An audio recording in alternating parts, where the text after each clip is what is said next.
मन की चाल समझ ली तो सब समझ लिया।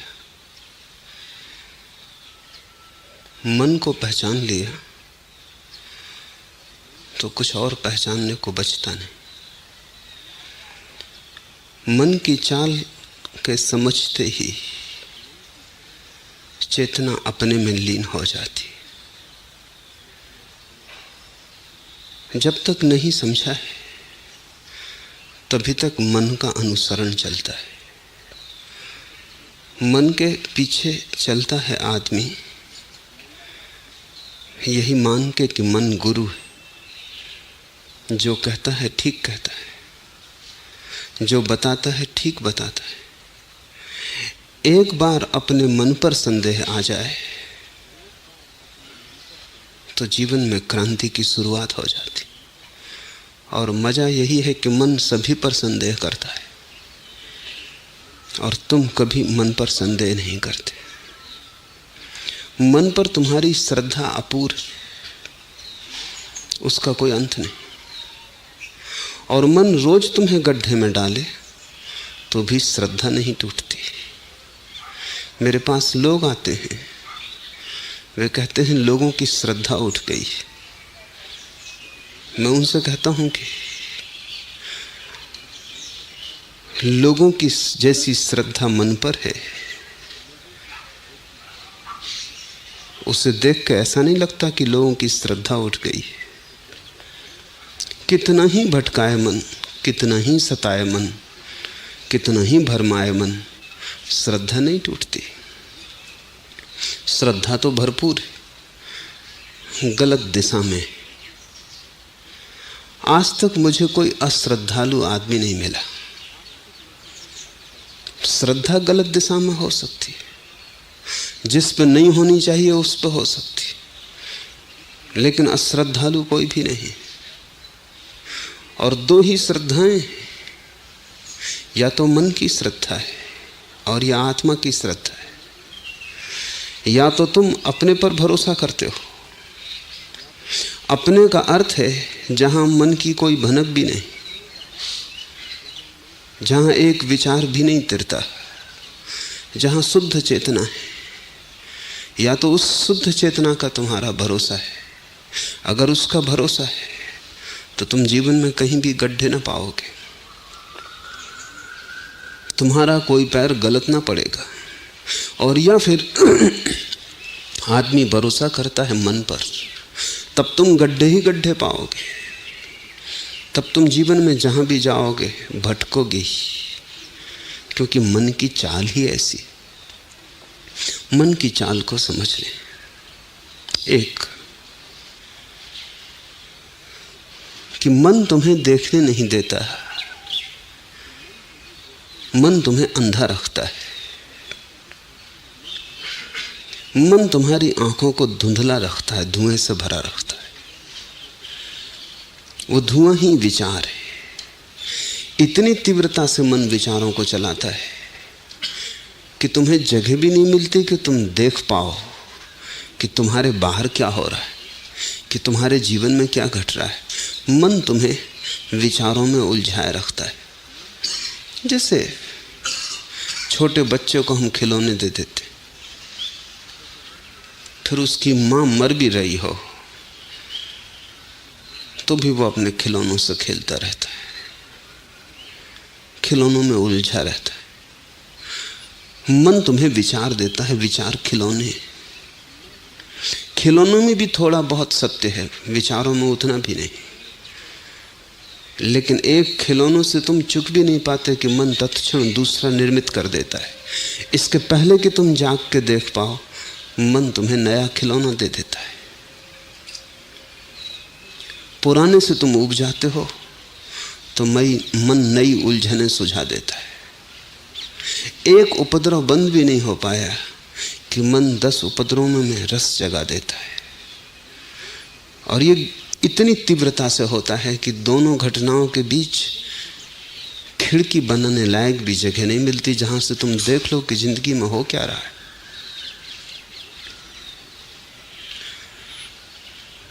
मैंने सुना है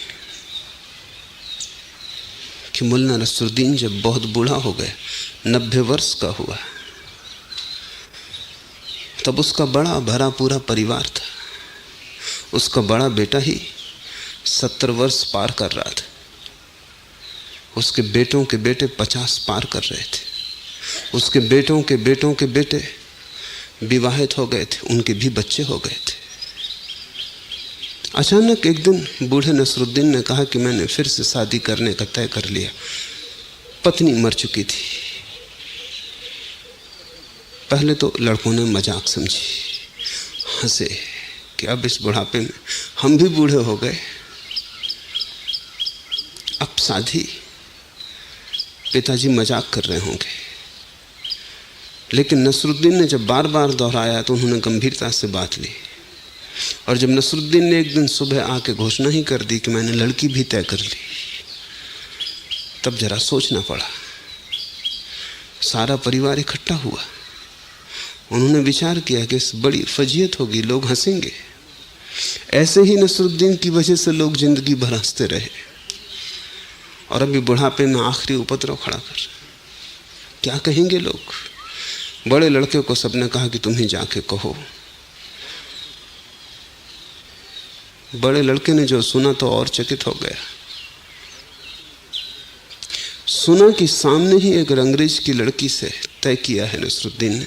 लड़की की उम्र मुश्किल से 16 साल है। उसने कहा ये नहीं हो सकता पापा, ये बंद करो, ये सोच ही छोड़ दो। ये भी तो सोचो, उस लड़की की उम्र सिर्फ 16 साल। नसरुद्दीन ने कहा अरे पागल, 16 साल ही तो शादी की उम्र है। और फिर जब मैंने तेरी माँ से शादी की थी तब उसकी भी उम्र 16 ही साल थी। इसमें बुरा क्या हुआ जा रहा है।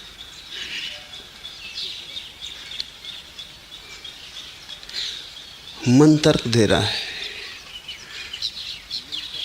मन पीछे लौट के नहीं देखता। मन अपनी तरफ नहीं देखता। मन सिर्फ दूसरे की तरफ देखता है। लड़के बहुत परेशान हुए और बड़े बूढ़ों से सलाह ली। डॉक्टर से भी पूछा। डॉक्टर ने कहा यह बहुत खतरनाक है, इस उम्र में शादी जीवन के लिए खतरा हो सकती है। फिर बेटे को समझा बुझा के भेजा। बेटे ने कहा कि हम सब सलाह बस मशवरा किए, डॉक्टर कहता है जीवन के लिए खतरा हो सकता है, जीवन को दांव पर मत लगाओ। नसरुद्दीन ने कहा पागल, अगर ये लड़की मर भी गई तो कोई लड़कियों की कमी, दूसरी लड़की खोज लेंगे। मन कभी पीछे की तरफ देखता नहीं, अपनी तरफ नहीं देखता। मन सदा दूसरे को,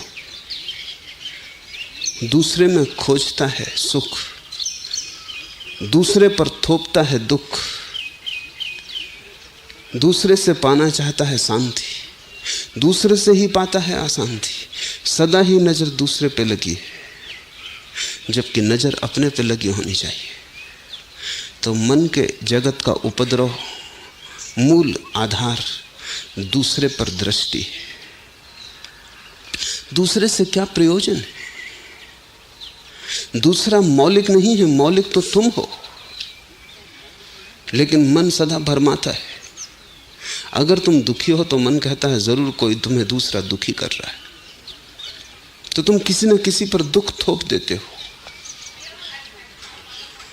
जब तुम सुखी होते हो तब भी मन कहता है कोई दूसरे के कारण सुख मिल रहा है, तब तुम सुख दूसरे पे थोप देते हो। और मजा यह है कि दुख भी अपने कारण मिलता है, सुख भी अपने कारण मिलता है। नरक भी भीतर है और स्वर्ग भी भीतर। अंततः तुम ही निर्णायक हो, क्योंकि तुम्हारी व्याख्या पर ही निर्भर करेगा कि क्या सुख है और क्या दुख है। चाहो तो सुख दुख जैसा हो जाता है, चाहो तो दुख सुख जैसा हो जाता है। क्षण में बदल जाती है बात। दूसरा निर्णायक नहीं, लेकिन मन सदा दूसरे पर मन को अटकाए रखता है। और जन्मों जन्मों से तुम यही कर रहे हो, दूसरे पर थोप रहे हो। फिर तुम स्रोत को नहीं पाते, पा नहीं सकते, क्योंकि जहां से सुख दुख उठते हैं वहां नजर ही नहीं।